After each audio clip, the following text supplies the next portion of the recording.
இங்கே நான் இருக்கும் இடம் வந்து ஒரு மண்டபம், சிறிய மண்டபம் தான் இருந்தது. காலக்கணக்கில் அதிகமான பக்தர்கள் வந்து கொண்டிருப்பதால் அவர்களுக்கு தங்க வசதி சரியில்லை.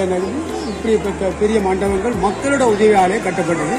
ஆலயத்தில் அவ்வளவு பேர் அதிகமான நபர்கள் இருக்க முடியாது என்ற காரணம் திருப்பணிகள் இங்கே நடத்தப்படுகிறது. இது முடிந்த இங்கே ஒரு திருப்பணி நடக்கும்.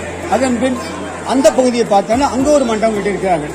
இரவிலே மக்கள் சாதாரணமாக அறை எடுத்து தூங்க முடியாதவர்களும் வசதி குறைந்தவர்களும் அங்கே தானாக காற்றோட்டமாக படுத்து இருந்துச்சு. அங்கே புதுமை கிணத்துல தண்ணீர் ஓடிக்கொண்டே இருக்கும். அங்கே காலையில் குளித்து நீராடி விட்டு அவர்கள் ஆலயத்துக்கு வருவார்கள். இந்த இடம் முழுவதுமாக ஆமாம், இந்த இடம் முழுவதுமாக ஒரு 10 ஆண்டுகளுக்கு முன்னால் மக்கள் தங்கும் இடமாகத்தான் திருகிற கேபின், ஒரு 2 பேர் 3 பேர் இருக்கக்கூடிய கேபினாகத்தான் சுற்றி இருந்தது. அதன் பின் அங்கேயும் ஒரு கிணறு, பெரிய கிணறு இருந்தது. அதன் பின் மக்கள் அதிக கூட்டம் வருகின்ற காரணத்தில் யாத்திரிகள் வசதிக்காக இந்த இடம் மீண்டும் ஒரு பெரிய மண்டபமாக கட்டப்பட்டு நல்ல காற்றோட்ட இடமாக மக்களுடைய வசதிக்காக இங்கே இருந்துள்ளது. அதேபோல் புனித பொருள் அங்காடி, உங்களுக்கு தேவையான பொருட்களையும் இங்கே வாங்கிக் கொள்ளலாம். ஒரு நினைவாக வீட்டுக்கு சொல்லும்போது நண்பர்களுக்கு கொடுப்பதற்கோ அந்த புனித பொருட்களையும் ஜெபமாலை விட்டு படங்கள் இந்த மாதிரி ஒரு புனித பண்டங்களை இங்கிருந்து வாங்கிக் கொண்டு நண்பர்களுக்கு அவர்கள் எடுத்துச் செல்வார்கள். இதுதான் இங்கே உள்ள பழக்கம். இந்த இடத்தின் பேர் அன்னை தெரசால் அரங்கம். அன்னை தெரசால் அரங்கம். இது எங்களுடைய நண்பர்கள் இந்த ஆலயத்தினால் பயன்பெற்ற நண்பர்கள் எல்லாருமே அவருடைய பணம் கொடுத்து இந்த இடத்தை கட்டியிருக்கிறார்கள். இங்கே கட்டப்பட்ட எல்லாருமே மக்களுடைய உதவியால் கட்டப்பட்டது. எந்த திருச்சபையும் யாருமே பணம் கொடுக்காமல் மக்கள் தானாக முன்வந்து இந்த இடங்கள் கட்டப்பட்டது.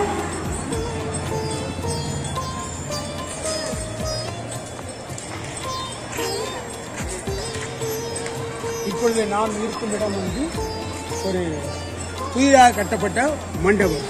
இங்கே சகல வசதியோடும் நல்ல காற்றோட்டமாகவும் மக்கள் தங்குவதற்கும் திருப்பணி நேர அதிக கூட்டங்கள் வரும்பொழுது பொதுவாக செவ்வாய்க்கிழமைகளில் முதல் செவ்வாய் அதிக கூட்டம் வரும். அப்பொழுது மக்கள் தங்குவதற்கு இந்த இடம், அந்த திருப்பணிகளும் இங்கே நடத்தப்படும். அந்தனருடைய முதல் வார்த்தை நம்புங்கள், ஜெபியுங்கள், நல்லது நடக்கும். அவருடைய தாரக மந்திரம் இதுதான், நம்புங்கள், ஜெபியுங்கள், நல்லது நடக்கும். அந்த தாரக மந்திரம் வேலை எழுதப்பட்டு அந்தோனியார் ஆலயத்துக்கு செல்லக்கூடிய எல்லா இடத்திலும் பார்க்கலாம். அவர் சொன்ன வார்த்தை இது, நம்புங்கள், ஜெபியுங்கள், நல்லது நடக்கும். நீங்களும் நம்புங்கள், இங்கே வந்தால் ஜெபியுங்கள், உங்களுக்கு நல்லது நடக்கும்.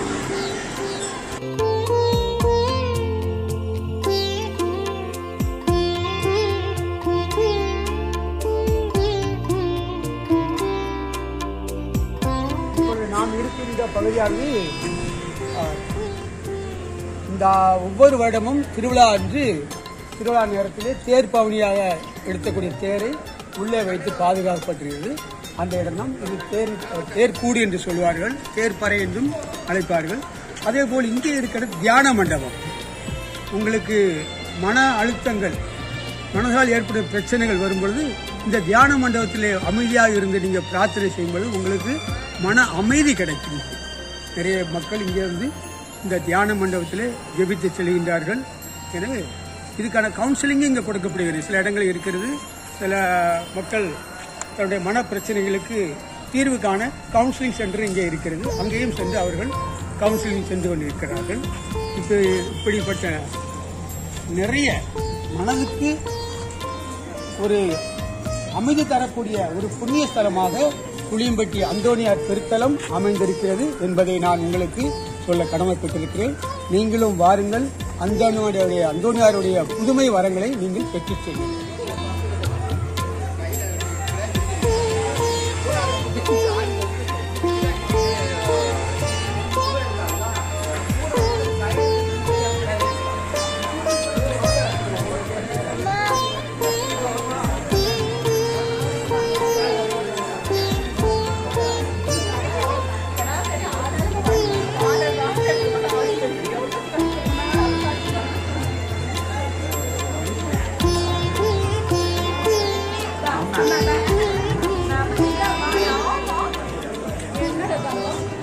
இப்பொழுது நாம் நிற்கின்ற பகுதி ஆலயத்தின் தலைவாசல் பகுதி.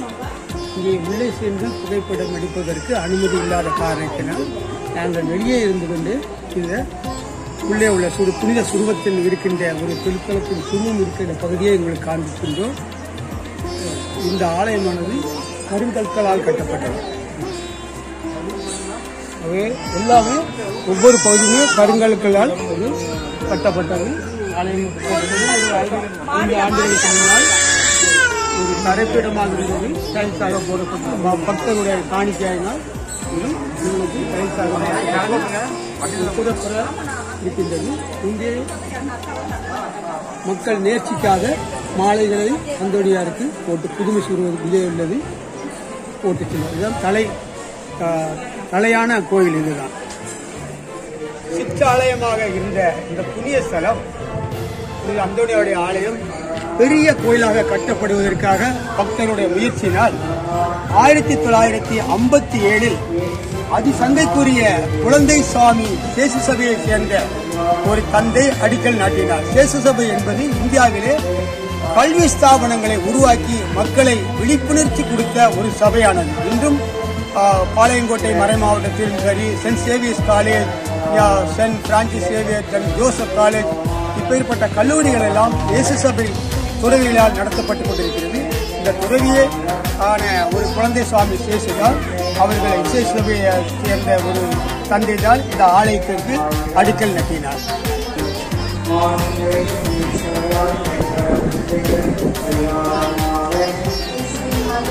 57 அடிக்கல் நட்டப்பட்ட இந்த ஆலயமானது 1961 ஒரு பெரும் ஆலயமாக, ஒரு பெரிய ஆலயமாக கட்டப்பட்டு அதே சேசு சபை துறவி மகாவனுக்குரிய JP லயனாடு அவர் கருதினால் அவருடைய முயற்சினால் அவர்தான் இந்த ஆலயத்தை மந்திரித்தார். இந்த ஆலயம் முழுக்க பக்தரின் நன்கொடையால் கட்டப்பட்டது. இங்கே உள்ள எல்லா இடங்களும் சரி, நீங்கள் பார்க்கிற ஆலயமும் சரி, அதை தொடர்ந்து வரக்கூடிய மண்டபமும் சரி, எல்லாமே பக்தருடைய நன்கொடையால் கட்டப்பட்டது. இந்த இடமும் பக்தர், ஒரு மிகப்பெரிய பக்தர் ASR சவுண்ட் சர்வீஸ் அவருடைய குடும்பத்தினால் இந்த இடம் முழுவதும் நன்கொடையாக கொடுக்கப்பட்டது என்பதை உங்களுக்கு தெரிவித்துக் கொள்கிறேன்.